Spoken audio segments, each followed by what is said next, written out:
So hey guys, welcome back to another breakdown video. और आज के इस वीडियो में तुम जानने वाले हो कि कैसे हान ली लैंगोंग वांग को बचाने के लिए किस हद तक जाता है। अब बिना किसी स्पॉइलर के चलो इस वीडियो को पहले शुरू कर लिया जाए। एंड आई होप कि तुम लोगों ने इससे पहले का जो पार्ट है ना उसे जरूर देखा होगा। नहीं देखा है तो जाके देख लो, बड़ा मजा आएगा। तो चलो फिर वीडियो को शुरू किया जाए। सो होमीज, वीडियो की स्टार्टिंग एक्जैक्टली उसी मोमेंट से होती है जहाँ पे मैंने लास्ट वीडियो को एंड किया था। वीडियो के एंड तक हमें लैंगोंग वांग की हल्की सी झलक दिखा दी गई थी और बस यही से आज के ब्रेकडाउन वीडियो की शुरुआत होती है। सो होमीज, वीडियो के स्टार्टिंग में ही सबसे पहले हमें मास्क्ड मून सेक्टर जो कि माउंट लिंगलोंग में स्थित है, जो कि स्टेट ऑफ बेलियांग का एक हिस्सा है, यहाँ का सीन दिखाया जाता है। अब तभी लाल कपड़ों में हमें एक लेडी को दिखाया जाता है जो कि यहाँ की एक सर्वेंट थी और तभी उसके सीनियर से बताने लगती है कि यू आर, आखिर तुम कहाँ जा रही हो, क्या तुम ग्रैंड मास्टर नांगोंग से मिलने जा रही हो। बट सडनली जैसे ही वो नांगोंग वांग का कहती है ना, तो यहाँ पे वो लेडी समझ आती है कि नहीं, ये कोई सीनियर नहीं बल्कि हमारी तो सेक्ट मास्टर है। जिस पर यू आर हाँ में जवाब देती है और सेक्ट मास्टर पूछने लगती है कि नांगोंग वांग कैसी है, जिस पे वो बताने लगती है कि वो बिल्कुल ठीक है और इस वक्त वो फिशिंग कर रही है। अब गाइस, मैं तुम्हें बता दूं कि ये जो यूर नाम की लड़की है, ये असल में जो मास्क्ड मून सेक्ट है इसकी इनर सेक्ट की डिसाइपल है। और बात करें इसके कल्टीवेशन की, तो इस वक्त वो फाउंडेशन एस्टेब्लिशमेंट स्टेज पे है। अब तभी यहाँ पे यूर से वो आगे पूछने लगती है कि इसके अलावा वो और क्या करती है। वो बताने लगती है कि वो कुकिंग भी करती है, कभी कभी पेंटिंग भी करती है और वो एक ग्रैंड मास्टर है तो उन्हें लिखना बहुत पसंद है। वो काफी खुश लग रही है, जिस पे उसकी जो सेक्ट मास्टर है ना वो काफी ज्यादा खुश थी और कहने लगती है कि चलो ठीक है। वैसे तो वो लड़की एक जगह शांति से बैठने वाली में से है नहीं, लेकिन अच्छा लगा कि वो किसी न किसी चीज में खुद को इन्वॉल्व रख रही है। मैं उसके लिए खुश हूँ। वैसे भी ये बीते कुछ दिन उसके लिए काफी ज्यादा सख्त रहे हैं। बस एक बात बताओ, क्या तुमने उसे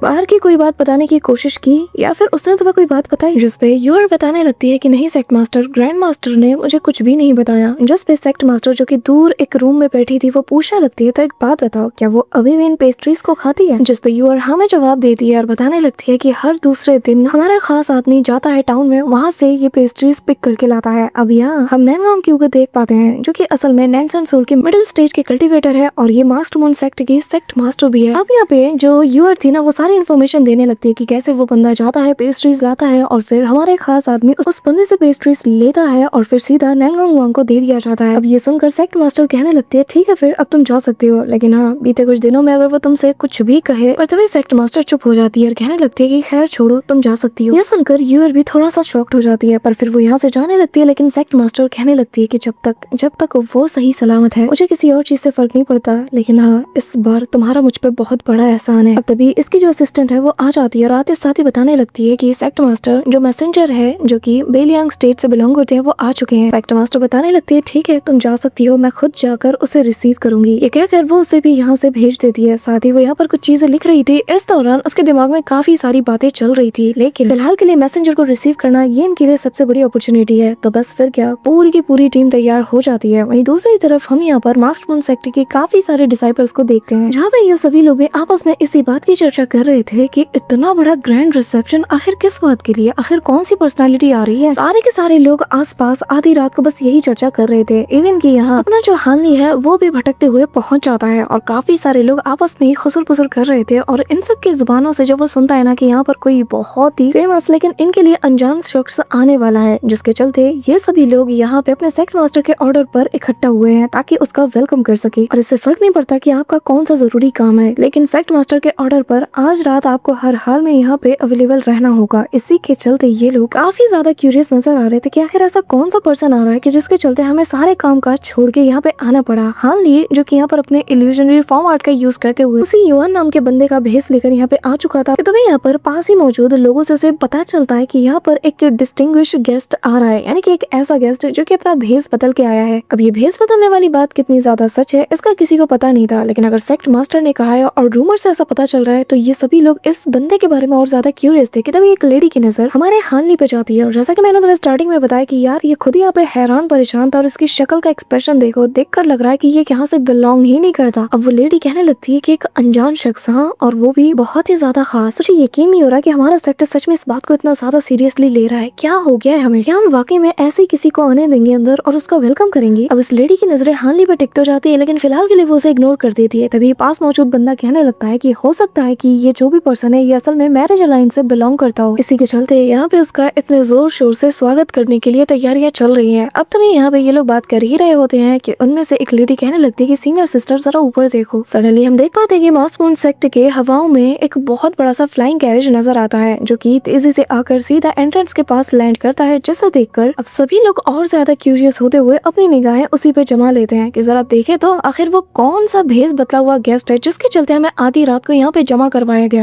यहाँ पे वो जो ओल्ड मैन जो कि यहाँ का गेस्ट है वो यहाँ पे आते साथ ही कहने लगता है आखिर इतने ज्यादा लोगों को इकट्ठा करने की क्या जरूरत थी, हमें तो यहाँ पर इसे जितना हो सके उतना सिंपल रखना चाहिए था। जितने ज्यादा मुंह होंगे उतनी ज्यादा बातें होंगी, तुम्हें ये बात समझना चाहिए। जिस पे पीछे मौजूद लेडी यहाँ पे हाँ में जवाब देती है। अब तभी यहाँ पे हम देख पाते कि मास्क मून सेक्ट की जो सेक्ट मास्टर है वो इन सब के सामने आ जाती है। अब यहाँ पे उसे देखते साथ ही जितने भी मास्क मून सेक्ट के इनर और आउटर डिसाइपल थे ना, सबके सब उसे रिस्पेक्ट देने लगते हैं। यहाँ तक कि हानली भी यहाँ पे सबके साथ नाटक करते हुए उसे रिस्पेक्ट देता है और यहाँ सेक्ट मास्टर बताती है कि मैं माफी चाहती हूँ कि अगर ये सब कुछ देखकर आपको अच्छा नहीं लगा, लेकिन अगर यहाँ पर 9 नेशन यूनियन अलायंस के वाइस लीडर यहाँ पे खुद चल के आए हैं तो भला हमारा मास्क मून सेक्ट उनका प्रॉपर वेलकम करने से पीछे कैसे हट सकता है। यहाँ हम देख पाते हैं कि वो ओल्ड मैन उसकी बातें सुन के ना बड़ा गदगद हो जाता है और वो इमीडिएटली यहाँ से डिसअपीयर होकर उसके पास आ जाता है और सीधा अपने पावर्स की मदद से सीढ़ियाँ बनाते हुए वो सीधा नीचे उतरने लगता है। गाइस मैं पहले ही बता दूं कि ये जो एनिमे है ना ये बिल्कुल बेसिक कल्टीवेशन को शो कराती है, तो यहाँ पर छोटी छोटी चीजें भी ना बड़ा मायने रखती है। अब ओल्ड मैन जैसे जैसे नीचे आता जाता है वैसे वैसे वो यहाँ सेक्ट मास्टर का शुक्रिया अदा करता है और कहने लगता है कि आपकी इस इज्जत के लिए आपका बहुत शुक्रिया, और मैं देख कर ही बता सकता हूँ कि आपके इस सेक्ट ने ना बहुत ही ज्यादा मेहनत की है इस हद तक पहुँचने के लिए। यहाँ पे हमें बताया जाता है कि ये असल में नेंशन सोल के मिडिल स्टेज के पीक के कल्टिवेटर है और इनका नाम है वू पेंग जो की एनलाइटन लीफ सेक्ट के सेक्ट मास्टर है। और यहाँ पे वो माउंट लिंगलोंग और यहाँ इनके सेक्ट की बड़ी तारीफें करते हैं कि सच में आपने इसे बहुत ही अच्छे से मैनेज करके रखा है और आपकी यही बात ना आप लोगों को बाकी सेक्ट से अलग बनाती है। जिस पे सेक्ट मास्टर बताने लगती है कि सेक्ट मास्टर वो आप हमें कुछ ज्यादा शर्मिंदा कर रहे हैं, ऐसी तो कोई बात नहीं है। वैसे हाँ ये जगह अपने आप में ही बहुत ज्यादा खास है, इसमें हमारा कोई कमाल नहीं, लेकिन हाँ आपके सेक्ट के आगे और आपका जो स्टेट ऑफ सांगयुआन है उसके आगे तो ये कुछ भी नहीं, और हमें पूरी उम्मीद है कि आपका सेक्ट हमें फ्यूचर में गाइड जरूर करेगा, तो प्लीज फिलहाल के लिए आप मुझे फॉलो कीजिए। अब वो इसे यहाँ से ले जाने लगते हैं, लेकिन जाते वक्त जो बाकी सारे डिसाइपल्स थे जो कि इन दोनों को रिस्पेक्ट दे रहे थे, इस दौरान यहाँ पे सेक्ट मास्टर वू की नजर जाती है हानली की ओर और वो एक बार देख के नजर फेर लेता है, लेकिन अगली बार उसे कुछ खटकता है और वो पलट के वापस से उसकी ओर देखने लगता है, लेकिन वो कुछ कहता नहीं और चला जाता है। अब यहाँ पे सिल्वर मून की आवाज आती है जो कि कहने लगती है कि वैसे एक बात बताओ, ये जो इल्यूजनरी आर्ट है ना ये बड़े कमाल की आर्ट है, किसने सोचा था कि ये आज हमारे इतने ज्यादा काम आएगी। मतलब कि सोचो यार, यहाँ तक कि नेंशन सोल के मिड स्टेज के पीक का कल्टीवेटर भी इसका पता नहीं लगा सकता। अब यहाँ हानली मन में सोचने लगता है कि अच्छा तो ये असल में एनलाइटेड लीफ सेक्ट का हेडमास्टर है, पर कैसे। और जहाँ तक मुझे पता है कि ये लोग बहुत ही एसेस्टिक कल्टीवेटर्स में से एक हैं और ये लोग सच में बहुत ज्यादा मिस्टीरियस भी होते हैं, पर मुझे खुशी इस बात ये है कि इस वक्त वे वुया यहाँ पे नहीं आया, वरना मुझे यहाँ पे एक नेंशन सोल के लेट स्टेज के कल्टीवेटर को फेस करना पड़ता और वो भी डायरेक्टली। अब यहाँ से ना हानली ये सारी बातें डिस्कस करते हुए इन लोगों के साथ आगे की ओर चला जाता है, जहाँ सारे लोग अपने अपने रूम में जाने लगते हैं। वहीं दूसरी तरफ गाइस सीन शिफ्ट होता है और हमें यूर को दिखाया जाता है जो कि अभी भी अपने हाथों में उन्हीं पेस्ट्री बॉक्स को पकड़े हुए यहाँ से दूर जा रही थी, और जैसे ही वो गेट से बाहर निकलती है वो कुछ मन में सोच रही थी। जिसके बाद सामने एक बहुत बड़ा सा झील जैसी जगह मौजूद थी जिसके ऊपर फ्लोट करते हुए वो आगे की ओर बढ़ रही थी, और चलते चलते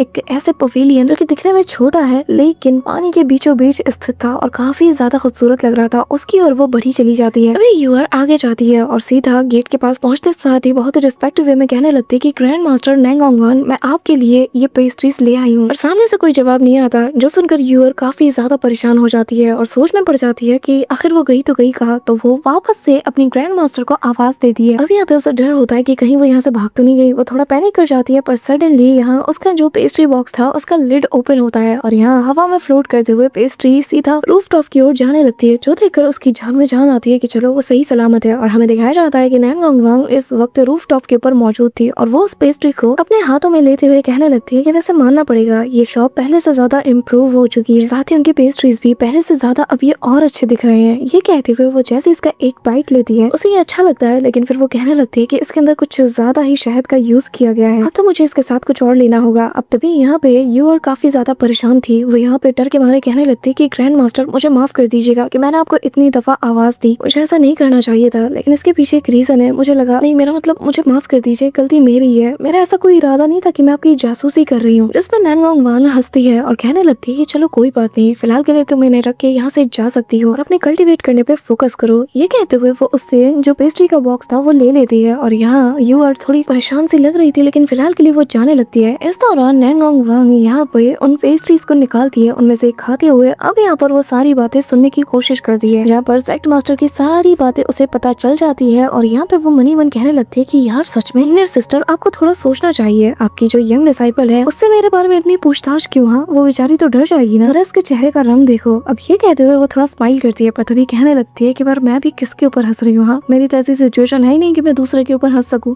मेरी हालत ऐसी हो चुकी है कि मैं एक ग्रैंड मास्टर हूँ, एक डिग्निफाइड ग्रैंड मास्टर, लेकिन मैं फिर भी अपनी मर्जी से मैं अपने रूम तक को नहीं छोड़ सकती। इतना ज्यादा मेरे ऊपर सख्त पहरा है। आखिर मैं किस बात की ग्रैंड मास्टर हूँ? अब ये सोचते हुए ना वो जैसे ही इमोशनल होने लगती है, तभी उसका ध्यान जाता है दूसरे पेस्ट्री की तरफ। अब वो उसे अपने पास बुलाती है और इस दौरान उसे बाकी बातें भी सुनाई देती है, जहाँ पर उसे पता चलता है कि हमारे सेक्ट में एक अनजान मेहमान आया है। अब यहाँ पे जब ये सारी बातें उसे पता चलती है ना, स्पेशली एक मैसेंजर के बारे में जब पता चलता है, तो वो काफी ज्यादा क्यूरियस थी और कहने लगती है कि क्या एक मैसेंजर? जब ये सुनते साथ ही वो सीधा अपने रूम के अंदर चली जाती है। यहाँ पे काफी सोच विचार करने के बाद वो फैसला नहीं कर पा रही थी कि आखिर उसे करना चाहिए तो क्या करना चाहिए। वो मन में सोचने लगती है कि कहीं ये बंदा या मैसेंजर, ये जो कोई भी है, कहीं ये फ्लोइंग माइंड सेक्ट से तो नहीं। खैर छोड़ो, इसका पता मैं खुद लगा लूंगी। अब तभी वो देखती है कि जो रिस्ट्रिक्शन उसके ऊपर लगाया गया था वो ऑलमोस्ट अब कमजोर पड़ चुका है, जिसका मतलब मैं आजादी से यहाँ से जा सकती हूँ। लेकिन कहीं इतने कमजोर रिस्ट्रिक्शन लगाने का उनका मकसद ये तो नहीं कि वो मेरे ऊपर, अपनी एक जूनियर सिस्टर के ऊपर एक माइंड बाइंडिंग कर्स को यूज करें। पर ऐसा कौन करता है यार? कौन सी सीनियर सिस्टर अपनी जूनियर सिस्टर के साथ ऐसा करेगी? यहाँ पे कुछ ज्यादा ही सोच रही हूँ, मेरा कुछ नहीं हो सकता। और अगर वाकई में आपने मुझ पर एक फेवर किया है ना, तो फिर इसका एहसान का तो बदला मैं जरूर चुकाऊंगी। खैर ये सारी बातें बाद में कर लेंगे, अब मुझे यहाँ से भागना होगा, क्योंकि इससे बेहतरीन मौका नहीं मिल सकता इस जगह को छोड़ने के लिए। तो देर किस बात की? और मुझे समझ नहीं आ रहा कि मैं यहाँ पर अकेले खड़े होकर ये सारी बातें किसे बता रही हूँ, मैं किससे बात कर रही हूँ। ठीक है फिर चलो निकला जाए। अब यहाँ से वो निकलने वाली थी, उड़ के जाने ही वाली थी, पर तभी वो रुक जाती है और कहने लगती है कि नहीं यार, मैं ऐसे ही कैसे जा सकती हूँ? ऐसा थोड़ी है कि उन्होंने मेरे रिस्ट्रिक्शन को ऐसे हल्का छोड़ दिया तो इसका मतलब बाहर कोई भी कड़ी निगरानी नहीं होगी। मुझे पूरा यकीन है कि पूरे के पूरे माउंटेन बेस के आसपास सीनियर सिस्टर ने अपनी आंखें तैनात करके रखी होंगी। मैं जहाँ कहीं भी जाऊँ उन्हें खबर मिल ही जाएगी। आखिर मैं यहाँ से जाऊँ तो जाऊँ कैसे? मुझे कोई रास्ता नहीं सूझ रहा। अब ये कहते हुए वो थोड़ा सोच में डूब जाती है कि आखिर उसे करना क्या चाहिए। पर तभी वो कुछ सोचने लगती है और इसके दिमाग में एक आइडिया आता है और वो स्माइल करते हुए कहने लगते हैं कि आज तो वो दिन है ना जब यहाँ हमारे कुछ मेहमान आए हैं तो मतलब पेस्ट्रीज, मिठाइयाँ सब कुछ होंगी। तो फिर नए पेस्ट्रीज को मैं मना कैसे कर सकती हूँ? और वैसे भी मुझे तो पेस्ट्रीज पसंद है। अब यहाँ पे अब गाइस इसका ये खुराफाती प्लान बिल्कुल तैयार हो जाता है और वो स्माइल करते हुए कहने लगती है कि चलो अब इसे अंजाम दिया जाए। यहाँ पे हमें थोड़ी देर बाद का सीन दिखाया जाता है, जहाँ वो उस गेट से बाहर निकलती है जो कि उसके पवेलियन को जोड़ता है, और यहाँ पे उसने यूआर का फॉर्म लिया था। और यहाँ से बाहर आते साथ ही वो आसपास देखने लगती है कि कहीं किसी ने उसे देखा तो नहीं। और जैसे ही वो उस माउंटेन बोर्ड को क्रॉस करती है तो वो मन में कहने लगती है कि सीनियर सिस्टर, क्या सच में आपको ये लगा था कि ये मामूली सा माउंटेन बोर्ड मुझे रोक पाएगा? वो तो अच्छा हुआ कि मैंने ऑलरेडी इस माउंटेन प्रोटेक्टिंग फॉर्मेशन को पहले से ही सीख रखा है, जिसके चलते मुझे इसके अंदर बाहर दोनों सीक्रेट्स का पता है। अब यहाँ नैनगोंग वान यूआर के भेस में आ चुकी थी और इसे यूज करने के लिए हिडन रीइंकार्नेशन आर्ट, जो कि इल्यूजनरी फॉर्म टेक्निक है, इसका यूज किया था। अब यहाँ वो पूरी तरीके से तैयार थी बाहर जाने के लिए और पेस्ट्रीज लेने का बहाना सबसे ज्यादा उसके लिए सूटेबल था। कोई इस पे शक भी नहीं करेगा। वैसे भी आज खुशी का माहौल है, साथ ही कुछ नई पेस्ट्रीज भी शॉप पे लॉन्च हुई है। तो नैनगोंग वांग के लिए अगर उसकी डिसाइपल उसके लिए पेस्ट्रीज लाने चाहती है तो किसी को शक भी नहीं होगा और कोई सवाल भी नहीं करेगा। यहाँ पे नैनगोंग वांग रेडी थी, लेकिन उसके दिल में बस एक ही बात थी कि मुझे बाकी किसी की परवाह नहीं है, मुझे फिक्र है बस माइंड बाइंडिंग कर्स की। अगर सच में उसने मुझ पे ये यूज किया होगा ना तो फिर मैं तो गई काम से। अब वो अपने कदम तेज बढ़ाने लगती है और कहने लगती है कि जब तक वो पिसी है मुझे जल्द से जल्द यहाँ से निकलना होगा, इससे पहले कि किसी को कानों कान खबर लगे। अब यहाँ से वो काफी स्पीड से आगे निकल जाती है और मनी मन खुश हो रही थी कि चलो शुक्र है कि मुझे रेंस एंड सोल में पहुंचने के बाद ये मेड इन रीइंकार्नेशन आर्ट मिल गई, जिसके चलते मैं आज यहाँ से सेफली निकल पा रही हूँ। यहाँ पे नैनगोंग वान मनी मन बहुत ज्यादा खुश हो रही थी। वो मनी मन बहुत ज्यादा प्राउड भी फील कर रही थी कि शुक्र है यार कि मैंने स्टूपिड सी टेक्निक को मास्टर किया। मुझे बस इस बात की फिक्र है कि कहीं मैं चलते चलते रियल वाली यूआर के पास न पहुंच जाऊं। अगर उसे पता चल गया कि मैं उसका फॉर्म लेके यहाँ से निकल रही हूँ तो फिर वो सबको जाके बता देगी और कहानी शुरू होने से पहले ही खत्म हो जाएगी। अब यहाँ से ये आगे निकल जाती है। वहीं दूसरी तरफ हम हालनी को देखते हैं, जो कि अभी भी उस बंदे का गेटअप लेते हुए यहाँ पे ट्रैवल कर रहा था, यानी कि माउंटेन के आसपास घूम रहा था और नैनगोंग वान को ढूंढने की कोशिश कर रहा था। लेकिन इस दौरान जब वो फ्लाइंग शॉट के ऊपर था ना तो वो काफी ज्यादा बोर हो जाता है और मनी मन कहने लगता है कि यार ये चीज कितना धीरे उड़ती है, मुझे यकीन नहीं हो रहा कि एक वक्त मैं भी ऐसी किसी चीज के ऊपर सवार होता था। तभी यहाँ पे उसे सामने से किसी की प्रेजेंस की आहट फील होती है और वो कहने लगता है कि शायद सामने कोई है, अब मुझे वापस से कमजोर बनने की एक्टिंग करनी होगी। अब यहाँ पे वो बिल्कुल काम में लग जाता है और यहाँ लड़खड़ाते हुए ऐसे एक्टिंग करता है कि जैसे उसने अभी अभी फ्लाइंग शॉट को चलाना सीखा है और वो यहाँ पे बहुत ही गंदी वाली एक्टिंग करते हुए आगे की ओर बढ़ रहा था। तभी यहाँ पे दो बंदे आकर इसका रास्ता रोक लेते हैं, जिनमें से एक लेडी थी जो कि कहने लगती है कि मार्शल नेफ्यू, आखिर तुम यहाँ पे क्या कर रहे हो? ऐसी कौन सी बात है जो कि तुम्हें यहाँ पे ले आई? और जहाँ तक मुझे पता है आज तो तुम्हारी कोई भी शिफ्ट नहीं है, तो तुम यहाँ पे क्या करने आए हो? ये कहते हुए वो स्माइल करती है। तभी यहाँ पे हालने की सस्ती एक्टिंग शुरू हो जाती है, जिसपे वो कहने लगता है कि असल में मार्शल अंकल, मुझे ये कहना था कि जो ग्रैंड ग्रैंड मास्टर है ना, उन्होंने मुझे एक स्पेशल रिक्वेस्ट के लिए यहाँ पे बुलाया है। अरे हाँ, मैं दिखाना तो भूल ही गया। ये कहते हुए वो अपने पास से वही टोकरी बाहर निकालता है और कहने लगता है कि इसके अंदर फ्रेश बहुत ही टेस्टी चेस्टनट केक्स मौजूद हैं, जो कि हमारे ग्रैंड मास्टर की बहुत ज्यादा फेवरेट है। और आपको पता है ये जूनियर बहुत मेहनत करके सीधा माउंटेन से नीचे गया और वहाँ से खास स्पेशली ये फ्रेश केक पिक करके उनके लिए लाया है। और मैं बहुत मुश्किल के साथ यहाँ पे आया हूँ। रास्ते में काफी सारे जंगली जानवर मिले थे, लेकिन मैंने फिर भी इस केक को कुछ भी होने नहीं दिया। जिसमें यहाँ पे वो जो इसका मार्शल अंकल था वो कहने लगता है कि सीनियर सिस्टर यू बहुत ही जल्द यहाँ पे आने वाली है, तब तक तुम जाके हॉल के साइड में जाके वेट कर सकते हो और फिर वो तुमसे ये चीज ले लेगी। और हाँ, कहीं भी यहाँ वहाँ मत घूमना है। वैसे भी सेक्ट मास्टर के ऑर्डर है कि कोई भी बिना उसकी परमिशन के एल्डर नैनगोंग को परेशान नहीं करेगा। जिसमें यहाँ पे हान ली काफी सही एक्टिंग कर रहा था यार। वो यहाँ पे हाँ में हाँ मिलाते हुए ऐसा फील करा रहा था कि हाँ भाई मैं तो बस हूँ ही एक नंबर का, तुम जैसा बोलोगे मैं वैसा कर लूंगा। और हाँ में हाँ मिलाते हुए कहने लगता है कि जी जी मैं समझ गया, परेशान नहीं करना है ना, ठीक है मैं बहुत अच्छे से परेशान करूंगा। अब यहाँ पे उस बैरियर के अंदर का रास्ता ये ओपन कर देता है और कहने लगता है कि जल्दी आओ, इससे पहले कि कोई और देख ले। अब हानली अंदर आता है और थैंक यू कहते हुए यहाँ से भाग भी जाता है। अब ये लोग उसे देखकर कहने लगते हैं कि आज ये कुछ ज्यादा अजीब बिहेव नहीं कर रहा। अब उस लेडी की बात पर वो बंदा कहने लगता है कि हाँ हो सकता है, वैसे भी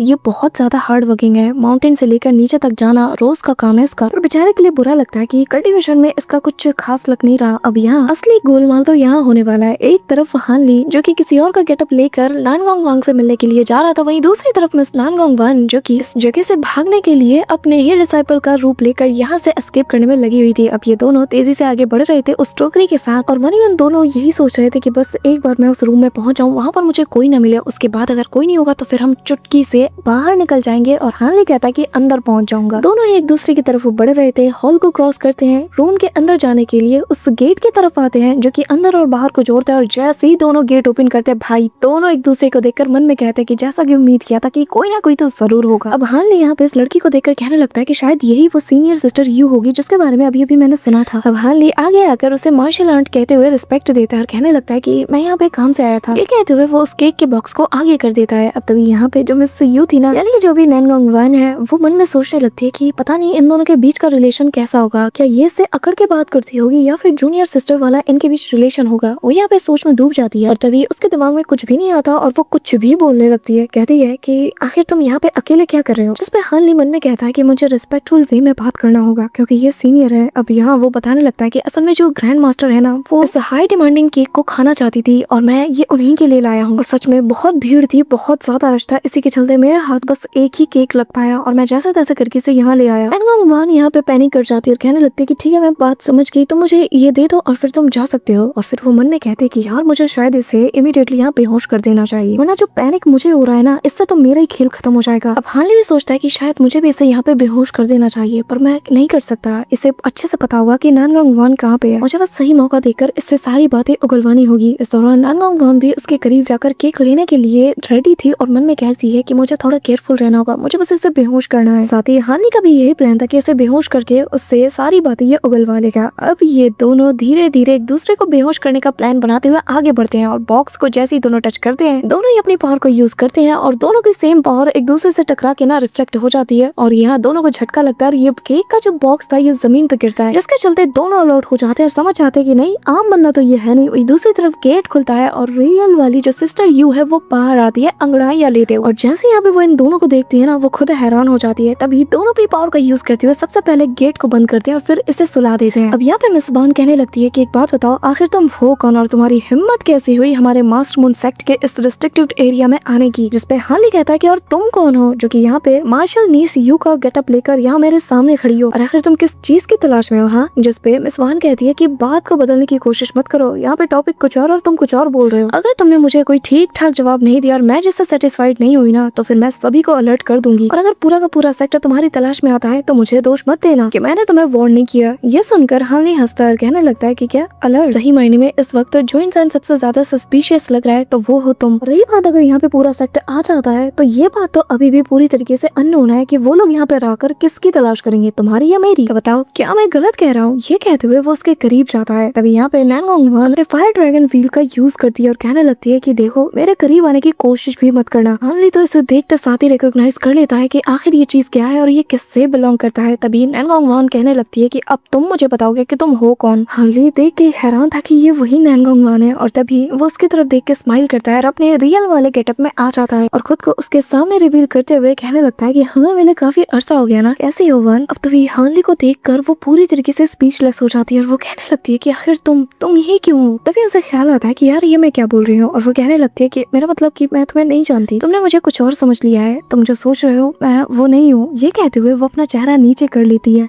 यहाँ पे उसका दिल ना बहुत तेजी से धड़क रहा था, इतनी तेजी से धड़क रहा था कि तुम्हें और मुझे भी सुनाई दे सकती है। और सॉरी, तुम लोग तो कल्टीवेटर हो ही नहीं। हार्ली इसकी बात सुनकर स्माइल करता है और कहने लगता है कि अच्छा ऐसी बात है, तो फिर मिस्टर बॉक्स मेरे ख्याल से ना तुम नैनगोंग वान होगे, या फिर मिस्टर प्लेट तुम शायद नैनगोंग वान होगी। ये कहते हुए वो ऊंची आवाज में बात कर रहा था। तभी यहाँ पे नैनगोंग वान कहती है कि चुप हो जाओ, आखिर तुम कर क्या रहे हो। हार्ली फिर उसकी आंखों में आंखें डाल के कहता है कि मैंने तुमसे कहा था कि जब भी तुम किसी खतरे में होगी तो हार्ली तुम्हें बचाने जरूर आएगा और मैं तुम्हें हर हाल में ढूंढ निकालूंगा। ये सुनकर उसकी बोलती भी बंद हो जाती है और फिर इतने टाइम बाद, ऑलमोस्ट 200 साल से ज्यादा का वक्त बीत जाता है जब ये लोग फॉर द फर्स्ट टाइम इतने टाइम बाद मिलते हैं और वो अपने असली फॉर्म में आ चुकी थी। और उसकी खूबसूरती को देखकर ना एक पल के लिए हार्ली भी चुप हो जाता है। तभी वो कहने लगती है कि तुम मेरी मदद करना चाहते हो। हार्ली हमें जवाब देता है सिर हिला के, जिस पे वान स्माइल करते हुए कहती है कि पर आखिर तुम मुझे क्या समझते हो कि तुम यहाँ तक बस मेरी मदद करने के लिए आ गए। ये सुनकर हार्ली थोड़ा मजाकिया वे में इसके करीब आता है, कहने लगता है कि तो फिर तुम मुझे बताओ कि तुम डेविल दाउ टेरिटरी में किसके लिए गई थी, वो भी उनके डीप एरिया में, क्या तुम मेरे लिए गई थी। ये कहते हुए वो उसके काफी करीब आ चुका था। अब यहाँ नैनगोंग वांग डरते हुए पीछे हटने लगती है और कहती है कि खैर ये सब छोड़ो, इन सब का टाइम नहीं है। अब जबकि तुम यहाँ पे आ ही चुके हो तो पहले हमें यहाँ से निकलना होगा, क्योंकि हमारे पास बिल्कुल भी टाइम नहीं और ये सब बातों का तो बिल्कुल भी समय नहीं। जिसपे हार्ली उसकी तरफ एक टक देखते हुए हाँ में नोट करता है और जिसके बाद यहाँ पे जो मिस यू थी उसे वो साइड कर देती है। लेकिन जैसी हो जाती है हार्ली उसे जो फॉरगेटिंग डस्ट पिल है उसका डबल डोज दे देता है ताकि उसे कुछ भी याद ना रहे। जिसके बाद वो लोग यहाँ से जाने लगते हैं और जाते हुए हार्ली वो जो चेस्टनट केक था ना उसे भी अपने साथ ले जाता है। अब यहाँ चांद की रोशनी में ये उसे अपने पवेलियन में ले आती है। अब यहाँ आते साथ ही हार्ली आसपास के नजारे को देख रहा था, लेकिन यहाँ पे मिस वान को तो इस बात की टेंशन हो रही थी कि यार मैं इसे अंदर तो ले आई लेकिन मैं यहाँ पर साफ सफाई करना भूल गई। ये मेरे बारे में क्या सोच रहा होगा कि कितनी गंदी है। अब यहाँ हर मॉडल लड़की की तरह वो भी यहाँ पे एक्सक्यूजेस बनाने लगते कि